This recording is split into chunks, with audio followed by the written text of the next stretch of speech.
Thanks everybody. I'm not allowed to move about because of this camera, but I do like wandering about on occasion. So if I get slightly anxious or I see you getting bored or falling asleep, I tend to walk around. But most of my talks are designed to inform and entertain. But I do have a warning with all of my talks, because on occasion some people start to feel very anxious about their own healthcare and medical practice. And if that happens to you, feel free to leave at any point. And don't say I didn't warn you, because I just did. Okay?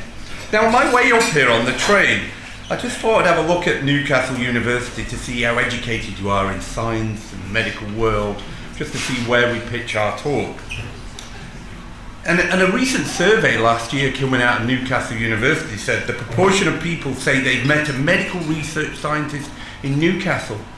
And actually they gave me the figure. How many do you think people would claim in Newcastle they've actually met a medical research scientist? So, how many? One for certain. One for certain, that's you. One for certain. So there's one person in Newcastle who's met a medical research scientist. 10%. 10%. About 30%. About a third of you say that you've met a medical research scientist. This is the home of innovation in discovery of drugs and devices. The most common areas that people want to see research, healthcare areas in the northeast and Newcastle are, there are two diseases you want lots of research in. Cancer. Sorry? Cancer, yeah, you want number one, cancer? Obesity, lots of fat people. In fact, it's dementia, believe it or not. And then Newcastle is, in terms of the 100 medical changing discoveries, it's home to one innovation that's really important and one discovery. Come on, a third of you met medical scientists, you should know this. Is this the discovery of a previously unrecognised version of dementia? No. Everybody's saying. No. This is a discovery of one of the medical innovations that has really changed our healthcare, and in the top 100. And it was discovered by researchers in Newcastle. Is it the Centre for Life, like clone? No, that's useless. No, that's not coming to help you and help your health anytime soon. Was it the use of silver? The use of silver. Nothing to do with health. Diabetes. In fact, a chap called Neil Jenkins and his colleagues found out that increased levels of fluoride in the water really does help your tooth decay. And so that's your one innovation. So there must be none of you in here who are actually have met a medical research scientist. Can I upgrade to 2? 2. Okay, great. I've forgotten about. All right, I'm going to talk to you about a real passion of mine. I'm a bit of what's called an evidence-based medicine nerd. I really like to look at how evidence influences healthcare decision making. And if you think of what I'm going to tell you is that the definition of evidence-based medicine is the integration of the best available research evidence with clinical expertise and patient values to make a good judgment about healthcare. But much of what happened in the discovery of drugs and devices has actually been more about stopping harm than benefit. And I think it's important to understand why we use evidence to try and make decisions. So I'm going to take you back to sort of the beginning of, not the beginning of regulation, if you like, is probably thalidomide in the 1950s, and everybody will be aware of the catastrophe of thalidomide. And it takes something like that to really change the way we think. And thalidomide gave birth to much of the US regulations in the Food and Drug Administration, which is called the FDA. But I'm going to take you to the 80s, to a particular trial called the CAS trial. In the 1980s, there was a particular drug. When you had a heart attack, your heart can beat abnormally. And that's because part of the heart dies, and part of the electrical citation that goes through your heart should go through in a nice wave, go down to the bottom of your heart and cause the beat. And you have about one of them every 70, 80 per minute. And that's what's normal. But when you kill a bit of heart muscle, that electrical citation can't get through the dead heart muscle. So what happens then, it goes slightly a bit chaotic. And you can end up with what's called an arrhythmia. And your heart can go up to beat about 200 times per second. And you can look at it on the ECG machine, and it looks like just waves of abnormality. And they call that ventricular tachycardia, the ventricle beating fast, that's the Latin, or ventricular fibrillation, when it's going so chaotic. Tachycardia is normal, about 180. VF is when it goes so abnormal, and you're at sudden risk of death when that happens. Now this drug, called the antiarrhythmic drug, what did it do? You gave it to patients, and the machine got better. So instead of going like this, the machine started to go back to normal. And everybody went, fantastic, we have a great drug that makes the machine get better. However, some doctors, when they gave the drug, he slowed it down to the point where everything stopped on the machine. And when everything stops on the machine, you're in deep trouble because you drop dead immediately. Now, what happened in the 80s, and this is in America, is quite profound in our whole understanding of what was going on. Some doctors said, we would like to have a clinical trial, a particular clinical trial called a randomized trial, where you allocate people randomly to the intervention or to a matching placebo. And you do that to prevent people picking the healthy people for the drug and giving the unhealthy people the placebo. So they matched for all factors apart from the drug. So they gave the drug. It was very hard to recruit because the doctors were very resistant to this treatment. They said, well, look, it makes the machine better. This is a great drug. In effect, when they did the trial and produced the trial, what happened is they found that actually 4 times as many people were killed by the treatment as opposed to the placebo. Now, this is the book that I tell all medical students to buy a copy of. And it's called Why Tens of Thousands of Heart Patients Died in America's Worst Drug Disaster.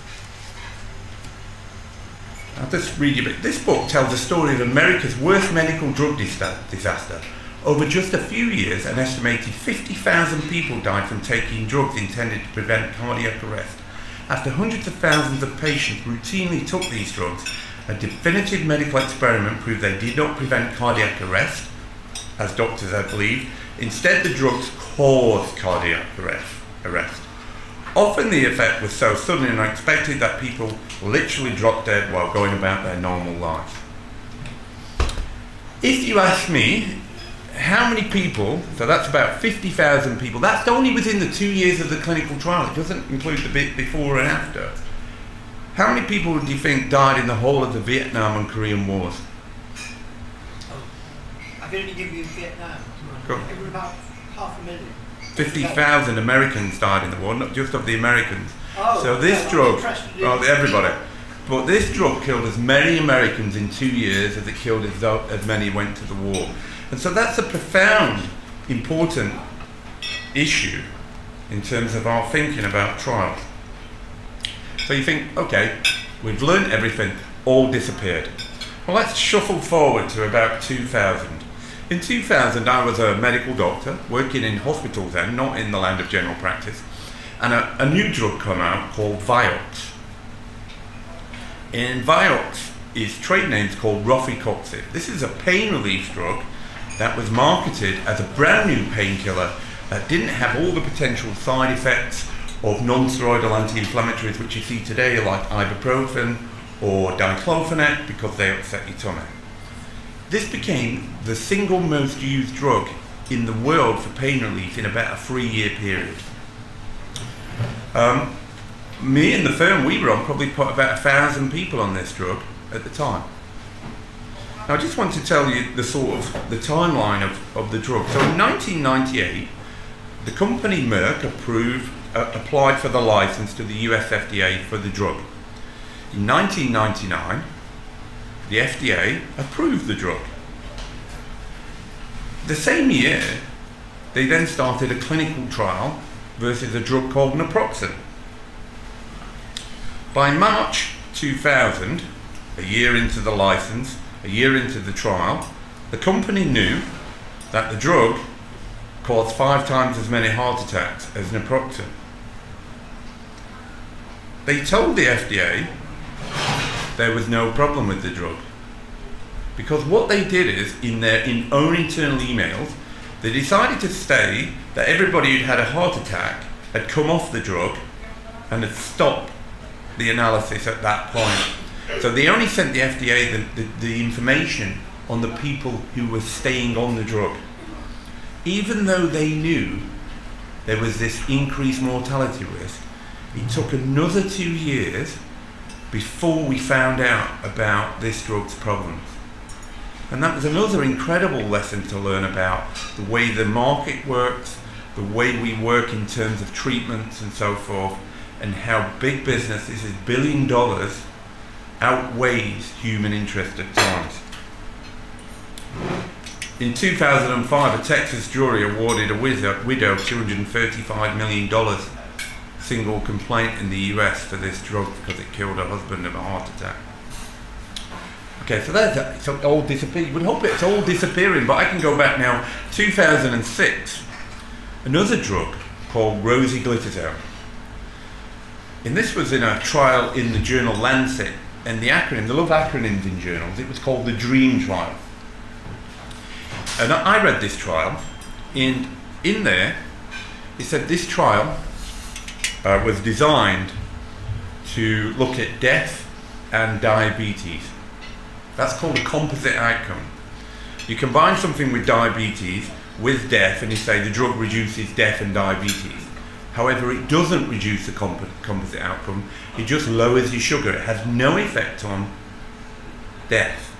And I wrote an article at the time in 2006 saying I don't quite understand this. When I look at this drug, it tells me that actually you're 5 times more likely, that's 5 per 1,000 patients on this drug will get heart failure, compared to 1 per 1,000 not on this drug.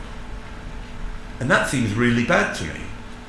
And so I'm not going to use this drug as a practitioner, and I'm right in the BMJ to say, this is really odd. Why are we using this drug, particularly in low-risk people?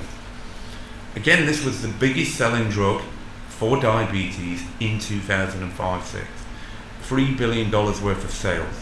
4 years later, by 2010, this drug had been withdrawn from the market because people suddenly realized how bad it was. So there's a bit of some of the really deadly drugs, if you like, that have been on the market. One of the things I've been doing recently, since about 2009, is looking into a drug called Tamiflu. I don't know if you heard of Tamiflu? Some of you will have heard of this. We've spent around about £500 million on this drug. This is the bit where I get defamatory. How much do you think we've wasted on this drug? Correct, £500 million. Now I'm going to take you back just to 2005. The way we think and the way you're all sort of shoehorned into thinking, I want you to think, why are you so worried about influenza? You see it all the time. When you see influenza, you must be, my God, we're all going to drop dead. And recently it's been Ebola, hasn't it? Communicable diseases. In fact, 60% of the global morbidity and mortality comes down to non-communicable diseases like cancer, like respiratory disease, diabetes, heart disease. But we're really worried about infections. So you remember that chap called Donald Rumsfeld? Mm-hmm. I had to write this down. The known knowns, the known unknowns, and the unknown unknowns. Remember that?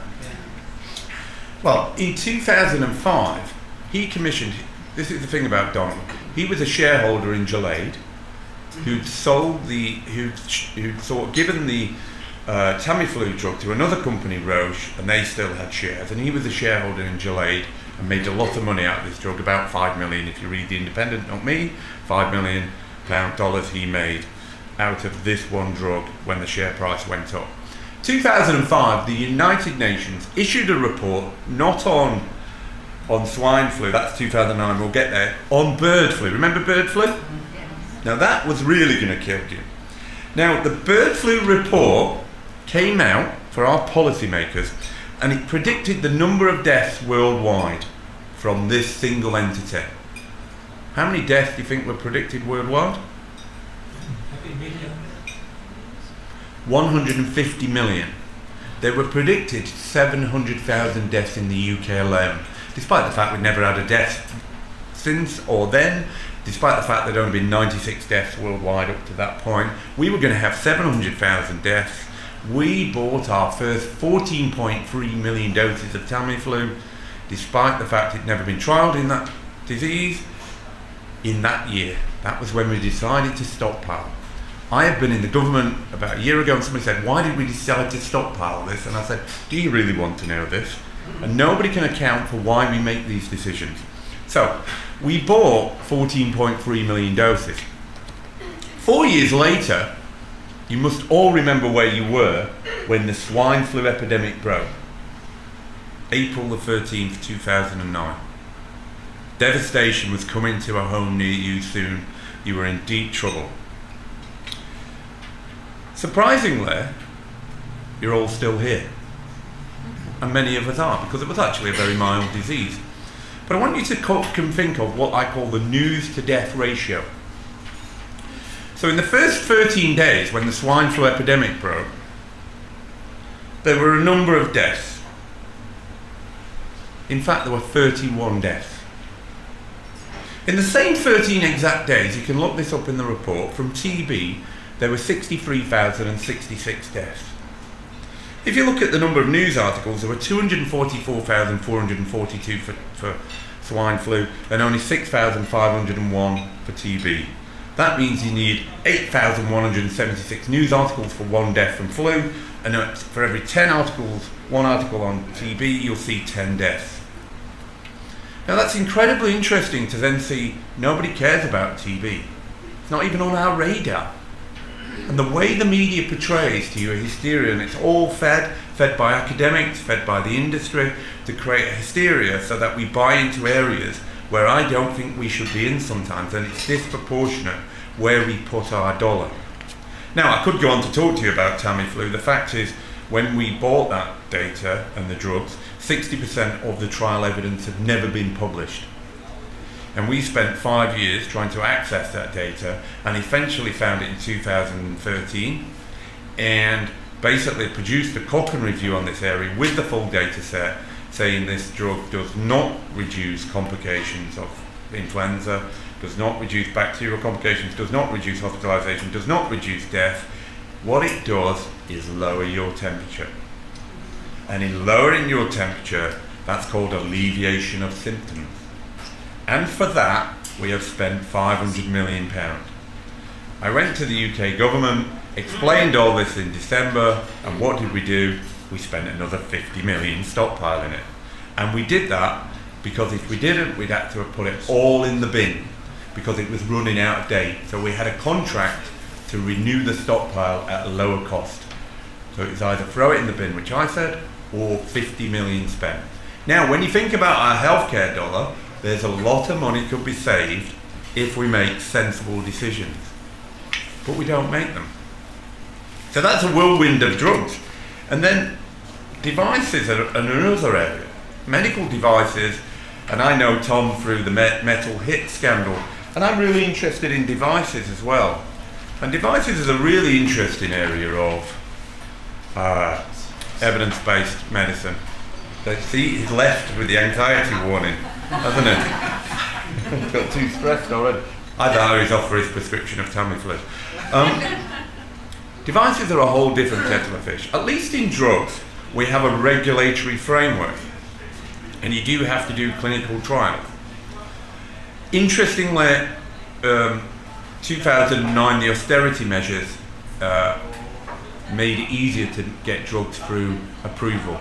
You used to have to, up till 2009, have 2 trials.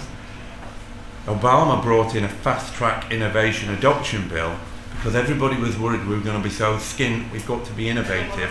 You only need 1 clinical trial now, which is presenting all sorts of ridiculous issues. However, in devices, you don't need any clinical trial data. You can have an implantable body in your device. You could be the first patient, the 100th patient, you could be the 10,000th, and there may be no clinical trial data that implantation is based on. Which when I first was proposing this, I thought that's ridiculous. But actually, it is the truth. Now let's just go back a bit of history. I'll give you a little bit of history. I could have started on the way up in the train. I'm writing a book about this. Could have started with the oldest medical device is probably trepanation, putting a hole in your skull. It's about 6,000 years BC. But actually, I'll take you forward to the 50s. I like this book. It's a book I like collecting books, actually. You can see you buy these on Amazon. That was £1.50. The packaging cost me more than the book. And this one cost me more than the packaging. So this must be a really good book. And this is about a lady called Alice Stewart, the woman who knew too much. In our house, that's my wife. But here, Alice Stewart, the woman. Great book. Alice Stewart was a researcher in Oxford, a woman researcher in the 50s, really rare. Nowadays, not the case, but then really rare. And what happened is, in the 50s, there was an epidemic of childhood deaths from infections. But what happened in the 50s is, antibiotics were discovered. That treated the infections. These children lived, and actually the epidemic, true epidemic, was of leukemia, was of childhood leukemia, and there was an epidemic. And she set out to do what's called the Oxford Childhood Cancer Survey, and looked at children between about 4 to 7 and 8 to 11 to say, why is this happening? Used a case control design. The children are the cases compared to age-matched controls to see what's different between the two groups. And the major difference between the two groups, which is in this book, is an in utero x-ray before 3 months of age of the child in utero. In the 50s, when you were pregnant, to confirm your pregnancy, you had an x-ray, an abdominal x-ray. When that happens, you double the risk of leukemia. X-rays accounted for 7 to 8% of all childhood cancers in the 50s, which is quite stunning when you think of the benefits of X-rays. But there may be some people around here who can remember the complete madness of X-rays, because you used to be able to get your feet size assessed with X-rays, didn't you, in the 50s? And you used to be able to go into shops like Clark's and say, oh, do these shoes fit? Couldn't touch your toes probably in them days and do it that way. You had to have an X-ray. Complete, and that's how you did it. So we have interventions that have been real killers. Now you might think this has disappeared. Oh my gosh, it's not. If you look at the dose exposure radiation from a CT scan and work that out, about 10 years ago, somebody says in America, it's about equivalent to about 0.2% of all cancers will be caused by excess radiation from CT scans. What's happened in the last 10 years? The number of CTs in America has gone through the roof through private health. About 60 million CT scans per year are performed in America. About 1 in every 5 people have a scan every year. It's about 1.5% to 2% of all cancers in America will be caused by CT scans, which is astounding when you think that. And that's a consequence sometimes of private health, where the pervasion of risk aversion, but also the need to use these scanners because they paid for them, outweighs the clinical benefit. So there are many people now trying to produce guidelines to say stop doing CT scans in people at very low risk. So that problem's not gone away. And interestingly, I've done lots of interesting stuff in devices, but about 5 or 6 years ago I introduced Pauline and Ed here about 4.5 years ago, but I got backed into a corner by dispatches, and they said, we're looking into metal hips. Okay, why is that?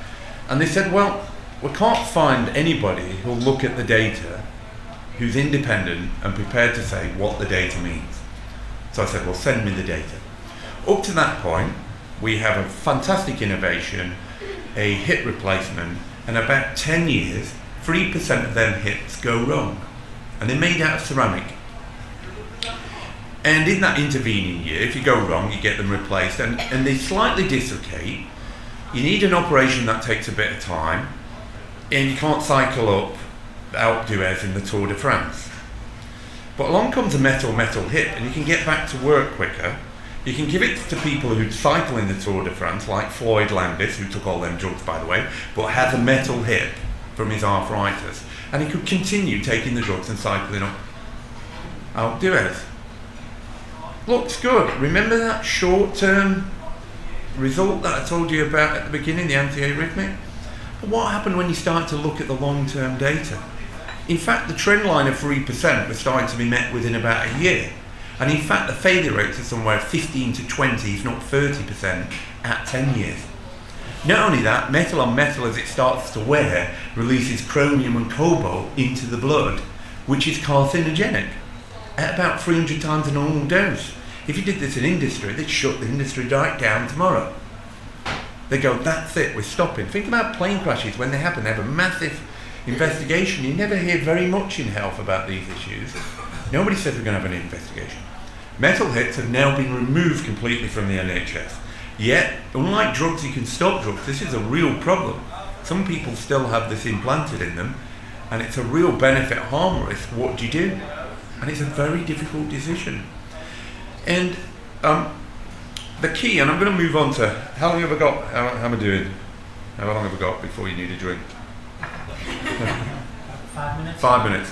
So the key about what I learn about devices, you would think, okay, metal hip over here, ceramic hip over here, we're going to do a randomized controlled trial. No chance.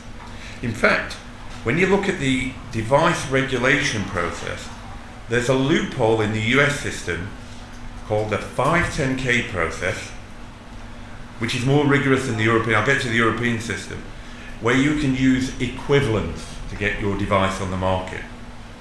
So it goes something like this. There are ceramic hips. They've been around for 20 years. They're wonderful. They're this shape. They look like this. And my metal hips are the same shape, look like this, and for the same intended purpose. Could I have approval, please? You pay the FDA $6,000, and they go, yes, you can. And that's it. And then the next device comes on and says, well, that device is approved as a metal hip, mine's slightly different, but it's still equivalent, could I carry on and carry on? And what happens is you end up with devices that innovate, but never have any clinical trial data to underpin their use, until it's too late. And what happened with the metal hips is, around about 2009, the Australians had a joint registry. At least, for God, they did something sensible. Everybody who got a joint went into a registry, and everybody could be followed up, and they started to have alarm bells that went, hey, hold on a minute, we think there's a real problem. We did have a 3% failure rate, it's 10%. I said at the time, and I still say that means people are acting as guinea pigs of their own experimentation without actually knowing that. Which I think presents all sorts of ethical issues. Now I'm going to move forward to something we did recently. So what happens is, I get asked to look, and sometimes by people who've been in these actions, to say, could you look at the evidence? And I'm an expert witness in some cases around the particular transvaginal mesh, which is another device. Feel free to look it up at Google. You'll see a whole disaster. But again, a similar type idea. In the mid-2000s, people thought it would be a good idea to take the mesh that you use in hernia for what's called a prolapse in women and insert it through the vagina laparoscopically and improve the prolapse. And what did it do? It did short-term, operations were shorter, people short-term said it was successful, they got back to work quicker, and it was wonderful. The 2-year data says this is a complete nightmare. Because what happens is, you shove something through a non-sterile site into your abdominal wall, it attracts bacteria, sucks it all in a closed cavity, sits there, becomes an inflammatory toxic soup, and starts to make the pain worse and worse and worse. And not only that, there are a group of women that you can't then get it out. So there are now centres to take it out, specialist centres to take it out. And again, I look at the evidence for this. In 1999, this was obvious. There was a company called Boston Scientific who produced one of these devices. Within 18 months, it was withdrawn from the market because it was so poorly performing. you'd think again that was the end of it. People would then go, oh, FDA would go, actually this is so bad, you're only going to allow this, what's called a pre-market approval. It's a brand new device, you need clinical trials. They did the exact opposite. You can trace every single device back to that first device, because the second device has already come on the market by the time the first, and not a single one of them has had clinical data. Only now, some 10 years in, are people saying we should have the trial evidence. And the trial evidence says these studies are too short term, we still know nothing about these devices to inform long-term outcomes, and generally they should only be used in the context of research. There is an investigation going on at NHS England about them. In Scotland they're banned, and it presents a real issue about medical devices. And all I've talked to you about is the US. I haven't talked to you about the European system, which, as far as I'm concerned, is a joke. It's non-existent. In Europe, if you want approval for a medical device, you go to a notified body. There are 72 notified bodies. They're not-for-profit organisations, but they're not public entities, so you can't request freedom of information requests for them. You can't ask them about the data about any device that when it's approved. A company pays one of them bodies to allow themselves to put their own CE marking on their own device. The only mistake I've ever made was when I said about one of the notified bodies here in the UK is the British Standards Institute, BSI, put the kite. I said, well, when they saw the hit, they must have made a major error. They come back and said, we never see the devices. We never test the devices. All they do is look at the documentation. So in effect, I have more confidence in my toaster, because if it's got the kite mark on, it means they've tested it. If it's got the CE marking, all it means is it's not going to electrocute you, and when you take it out of the box, it's a toaster. It has nothing to do with safety. And I'll just finish then on this point, just to prove the point, or show you the point. So about a year ago, a Dutch TV company, the Dutch are much more harder hitting than us. We do these airy-fairy TV programs and are really nice, but the Dutch like to get to the bottom of things.